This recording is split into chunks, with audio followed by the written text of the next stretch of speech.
we are, you know, looking at all the replays and whatnot here as Potom, Potom, oh, Potom, not enough damage to finish off. Aetherial Blade, not enough damage. Yeah, I was also saying one of the commentator for DCCC made a really good point about Draw Ranger not needing BKB. I'm not gonna say I agree with it 100%, but he definitely made his logic.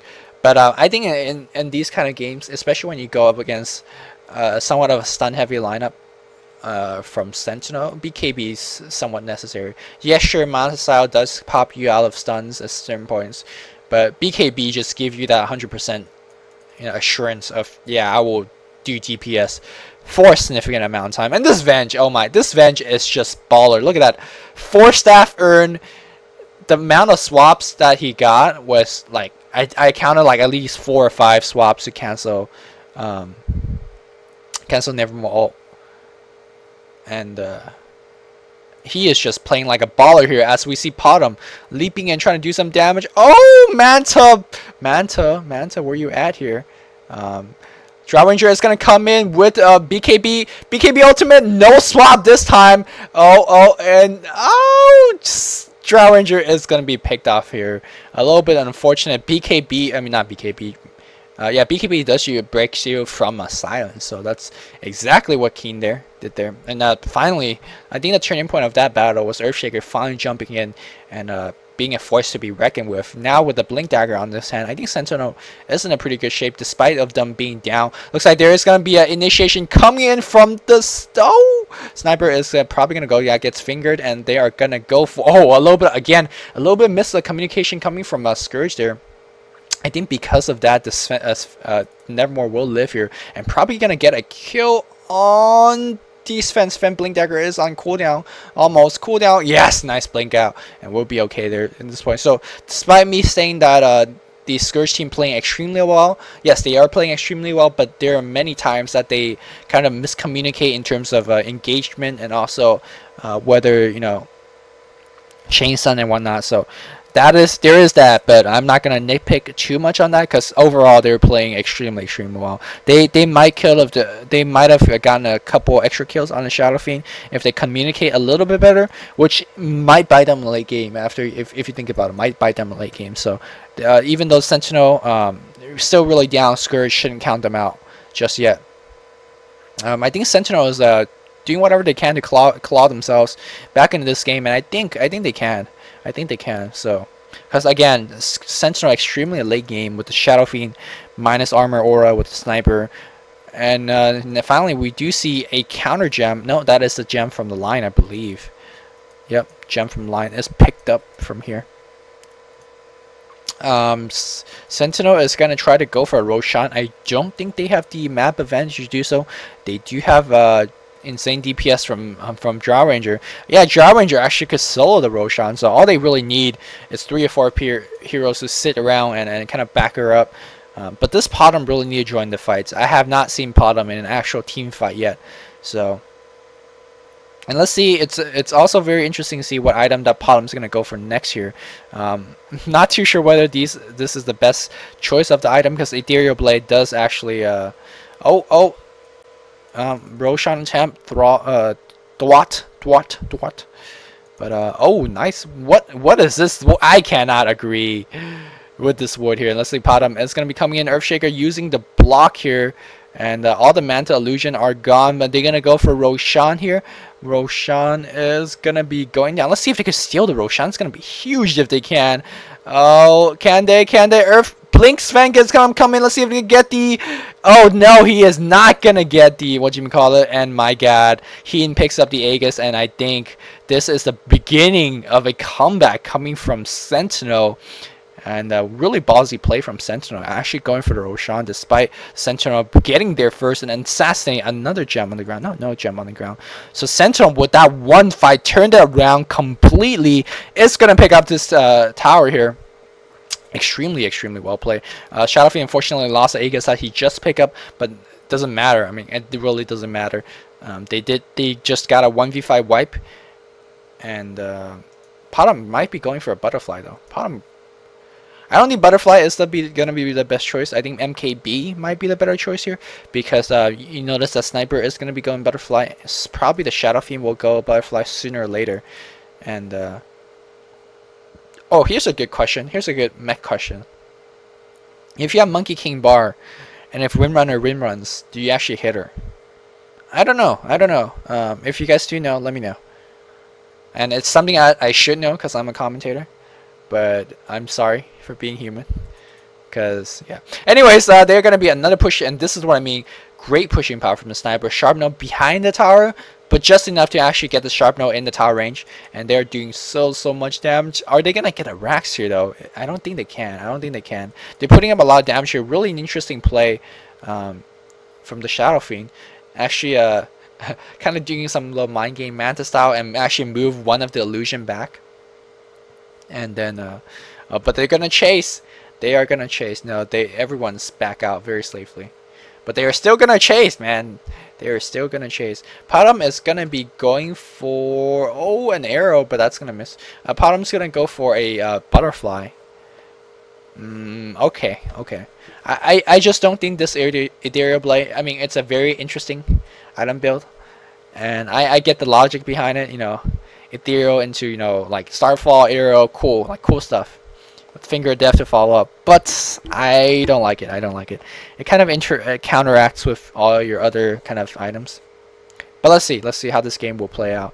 I wouldn't count either team out just yet, but so far I think Sentinel just kind of told the Scourge, yo, we're not out of this game yet, and they just showcased it right there. They even put a lot of they took down the bottom rack. So you can see that one team fight could be the swing of everything here, as we see Sentinel sensing Scourge sensing a little bit of urgency, starting to feel the late game DPS coming from Sentinel. So they are going to be pushing mid.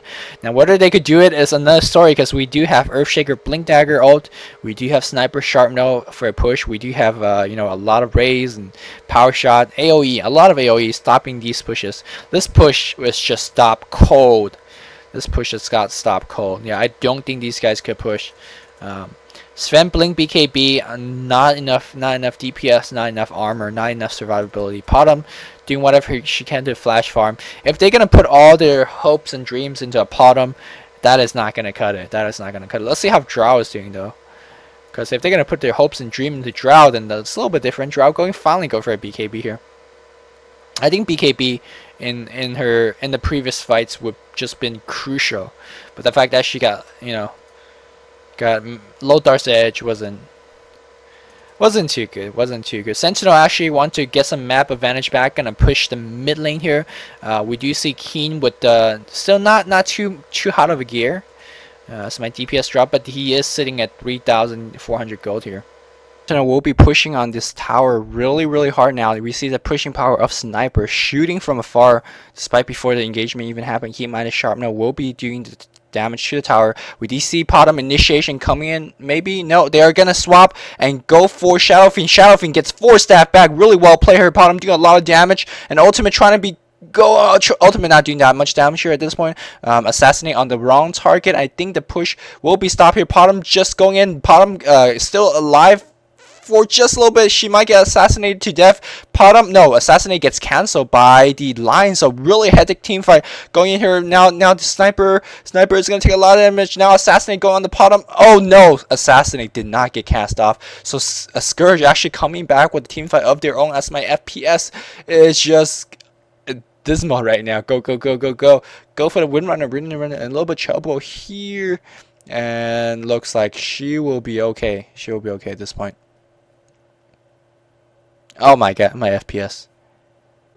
Hopefully the FPS lag will not happen in the future, as I don't know why it's not been happening. My computer's not over. Okay, anyways, well, with that successful team fight, I think Sentinel is a little bit in danger of being killed off at this point. Sniper here is going to take a lot of damage. Sniper might be going down, though. They're going to focus on the Vengeful Spirit. Vengeful Spirit falls down, so that's a lot of DPS losing from the command aura. Now we have the Shadow Fiend right-clicking away, and a lot of spell being thrown off. They're going to focus on the Draw Ranger. Draw Ranger cannot use Lothar. Sniper bites back and will assassinate the Draw Ranger to death here. So with the sufficient amount of buybacks, they will focus down the Sentinel team, and Manta style dodging the the impale, the fake impale. But meanwhile, bottom ninjas a melee racks, and that's what all that matters. They ninja the melee racks, and I think that is a victory in that fight, at least for the Scourge, because they forced a Sentinel buyback. They got a melee racks, and they are definitely looking for they want to finish this game. They definitely want to finish this game. Despite the Sentinel actually with losing a team fight here, I think Sentinel definitely had a better. They have a better late game team. Definitely they do, because the only reason that they lost that fight at the tower was Shadow Fiend was caught a little bit out of position. Really good anti-clumping or non-clumping from the Scourge. So the Earthshaker wouldn't do a lot of damage. So I mean, Earthshaker is a great hero and all that, but he doesn't do too well in terms of pushing, because when the enemy team is defending, they could spread out around their tower very easily. But when you're pushing against an Earthshaker, you have to walk up a ramp, and that ramp is a lot more constricted in terms of space. So Earthshaker does a lot better in terms of defending than pushing. So now this depends whether the Sentinel will lose another team fight, which I don't think they will. But we'll see how this game plays out. And oh, nice Shackle Shack going on the Sven. Sven will be picked off here. Oh, BKB, but no, BKB a little bit wasted there, and they are gonna go for this mid racks once again. Big creeps or not, they do have a lot of creep clearing power. And keep my Sniper. It's just insane. And my god, they're gonna just sharpnail this tower to death here. Sniper is sitting. He's gonna go for Butterfly. Talisman Evasion plus 25% evasion. They're gonna pick up the tower. And are they gonna back off? Or are they gonna keep pushing? Keep in mind that Earthshaker going for the Aga. Not the best. Not the best item choice in my opinion. They're gonna swap the Earthshaker. Swap into Quick Hex. They're gonna Oh, nice. Nice job there by the whoever has the Force Staff. That's the second time they save it. Someone here. Draw Ranger using his Manta Style to draw some spells and whatnot. Now Sniper is going to use the Manta Style as his own. It's going to push against this tower. Tower doing tower taking some damage now. Potom taking some damage as well. Potom, despite getting look at all her items, like 3 tier 4 items, but just not being able to withstand the right click power of the Sentinel team. Sniper doing a lot of damage from afar, and this is another commentary where you would link to the Sniper underpowered thread on Play Dota, which I see so much, and I think it's just ridiculously stupid because Sniper is not underpowered. Look at this amount of damage that he's doing here. I just hope that I just hope that Sentinel don't lose and then make me look like a dumbass. And it looks like that is the Force Staff from the Windrunner. So his Windrunner, his Force Staff has been saving a lot of teammates. I think he Force Staffed the Shadow Fiend ones and then the Earthshaker from last fight there. So maybe a little bit of poor play, poor communication from Scourge. Maybe a little bit of interesting item choices from Scourge. But kind of every little bit of mistake counts, especially when you up against a pro team like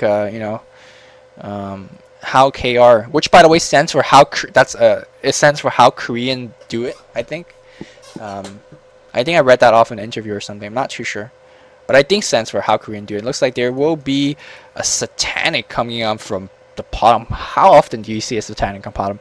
Very rare item. So very interesting items. I mean, Satanic's great and all, but that's only works if you could stand there and does damage unimpededly, which I'm not too sure if they can. Not too sure they can. But since Scourge is actually pushing very smart, it's definitely showing off their guile in terms of four pushing one lane and the rest pushing another. That's how the bottom actually ninja the melee racks. Let's see if they could do the same thing here. We do see Draw Ranger pushing top. One thing about the bottom farming so much is that more or less she has stolen a lot of farm from the Draw Ranger, and I don't think the Sentinel. I don't think the Scourge should push it right now, because the bottom or not, like, yes, she is doing a lot of damage, but she really needs to stay next to the Draw Ranger for that Trusha Aura to do more damage. I don't think they should just push like this. They don't have any kind of like Aegis or anything like that, so we'll see though. The line of creeps will be pushing slowly but surely in mid lane, so they could just wait and have the mid lane keep push. Sooner or later, the Sentinels have to dedicate a hero to. A swap is gonna go on Shadow Fiend. Another Force Staff. Really good usage of Force Staff here. And let's see if the bottom is gonna get Echo Slam, Chain Stun to death, and a Requiem Soul to finish the bottom to death.